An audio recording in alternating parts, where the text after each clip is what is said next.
નમસ્કાર મિત્રો, તમારું સ્વાગત છે। મિત્રો, હાલ ગુજરાતમાં ખૂબ જ વરસાદ ધીમો પડી ગયો છે અને વિરામ લીધો છે।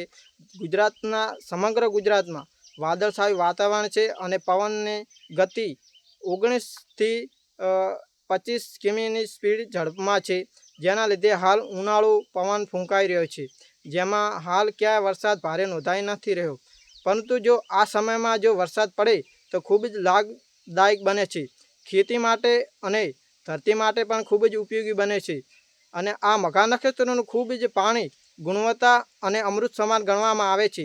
ખેડૂતોના પાકો માટે આ સોના તરીકે ગણવામાં આવે છે, કેમ કે આ પાણી ખૂબ જ ગુણવત્તાકારી અને અમૃત સમાન હોય છે, જેના લીધે આ પાણી ખૂબ જ ઉપયોગી હોય છે।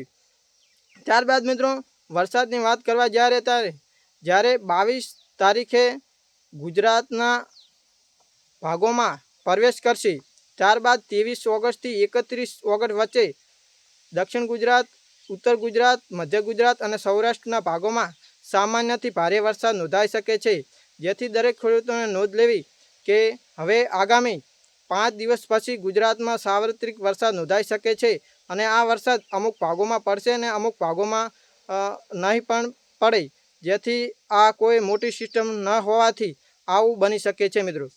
તો દરેક લોકોને ખાસ નોંધ લેવી। જય હિન્દ, જય ભારત, જય દ્વારકાધીશ।